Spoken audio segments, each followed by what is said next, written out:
मित्रा, क्या बात है, तूने कटहल में इतना तेल भर दिया। रोहन और प्रिया ने सब्जी छुई तक नहीं।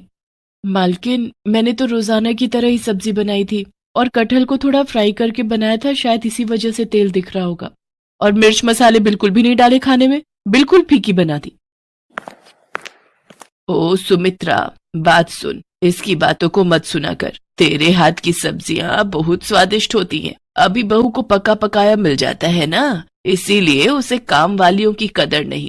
जिस दिन तू कभी ना आए, एक फुल्का बनाने भी रसोई में नहीं घुसती। सब खाना बाजार से ऑर्डर होता है। अच्छा सुन, भिंडी की सब्जी रखी है। कल रात ये सब खाना खाने होटल चले गए, किसी ने सब्जी छुई तक नहीं। वैसे क्या बात है, तू थोड़ी परेशान लग रही है। अब तेरे आदमी की तबीयत कैसी है? अभी तो डॉक्टर ने पैर का बहुत खर्च बताया है, पता नहीं कोई रॉड डलेगी तभी ठीक होगा। अच्छा चलती हूँ माता जी। सुमित्रा एक गरीब औरत थी। जब से उसके पति के पैर का एक्सीडेंट हुआ है, तब से वो मजबूरी में यहाँ कोठी में रोटी बनाने का काम कर रही है। सुमित्रा की मालकिन शोभा अच्छे स्वभाव की नहीं है, पर सुमित्रा अकेली ही कमाने वाली है, इसीलिए वो यहाँ काम करके 2 पैसे कमा लेती है। माँ, आज बहुत देर लगा दी, मुझे बहुत भूख लगी थी। घर में कुछ भी खाने को नहीं रखा है। माँ, ये क्या लाई हो? ये मैं भिंडी की सब्जी लाई हूँ। तुम्हें भिंडी पसंद है ना? मैं अभी तुम दोनों के लिए और तुम्हारे पापा के लिए रोटी सेक देती हूँ, फिर गरम गरम रोटी भिंडी के साथ खाना। सुमित्रा, आज मेरी इस हालत की वजह से तुम्हें कितने दुख झेलने पड़ रहे हैं। काश उस एक्सीडेंट में मैं मर ही जाता। खबरदार, जो ऐसी बात कही, आज कह दिया, आगे से मत कहना। अरे तुम ही तो मेरा संसार हो, तुम्हारे बिना तो हम तीनों नहीं रह सकते। देखना, एक दिन तुम जरूर ठीक हो जाओगे। सुमित्रा बहुत हिम्मत वाली थी। वो अपने पति को हमेशा हिम्मत देती रहती थी, पर एक दिन सुमित्रा की हिम्मत खुद ही टूट गई जब उसकी मालकिन ने अचानक से उसे नौकरी से निकाल दिया। पर मालकिन, कोई कमी है तो वो बता दो, मैं वो दूर कर दूंगी। ऐसे अचानक से आप मुझे नौकरी से निकाल दो कि मेरे पास कोई और घर भी नहीं है काम करने का। मेरा बहुत नुकसान हो जाएगा मालकिन। अरे शोभा, एक बार सोच ले, अगली बेचारी को कितने समय से तूने काम पर रखा हुआ है और अचानक से तू इसे निकाल रही है। इसका पति वैसे ही बीमार है, घर में 2 छोटी छोटी बच्चियां भी हैं। ऐसे किसी के पेट पर लात क्यों मार रही है? माँ जी, आप चुप रहिए। आपको ज्यादा पता है या मुझे पता है इस घर का? सुमित्रा, मैंने तुम्हारा हिसाब कर दिया है। ये तुम्हारे इस महीने के 2 दिन आई हो, तुम ये 2 दिन के रुपए ले जाओ, कल से मत आना। सुमित्रा रोती हुई घर चली जाती है। घर पहुंचकर वो अपने पति को सारी बात कहती है। वो भी ये सब सुनकर बहुत परेशान हो जाता है। अचानक से सुमित्रा को कौन काम देगा? हर कोई एकदम से विश्वास भी नहीं करता, और वो भी एक रोटी बनाने वाली पर। सुमित्रा शाम का खाना बना रही थी कि तभी उसके दरवाजे पर खटखट होती है। अरे माताजी, आप और इस समय? आइए, अंदर आइए।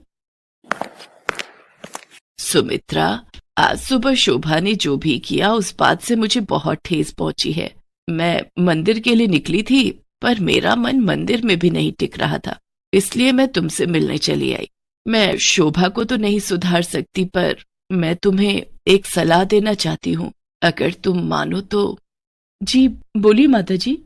सुमित्रा, ये 10,000 रुपए रख ले और इनसे खुद का कोई खाने का ठेला लगा ले।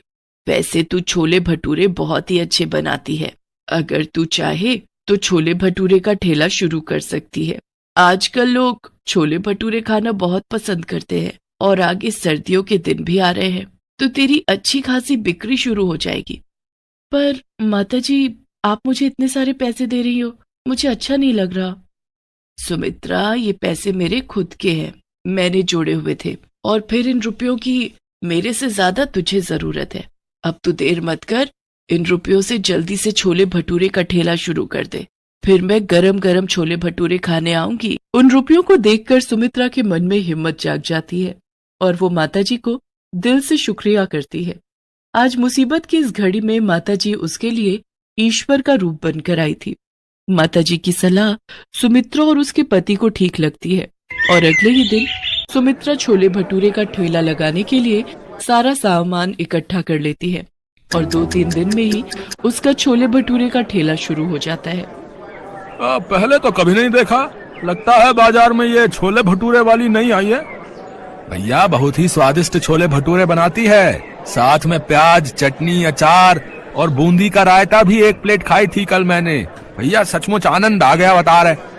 अच्छा एक काम करते हैं, 1 प्लेट खा लेते हैं चलकर, गरम गरम है, मजा आ जाएगा। 2 प्लेट छोले भटूरे देना और प्याज और अचार ज्यादा कर देना।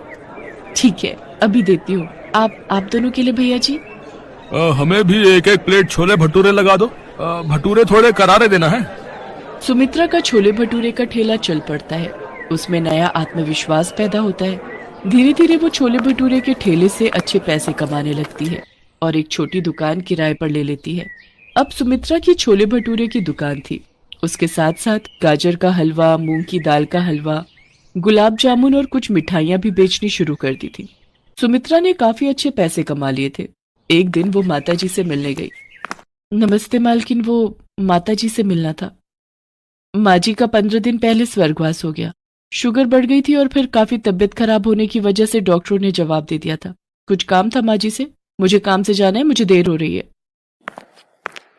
माताजी के गुजरने की खबर सुनकर सुमित्रा की आंखों में आंसू आ जाते हैं।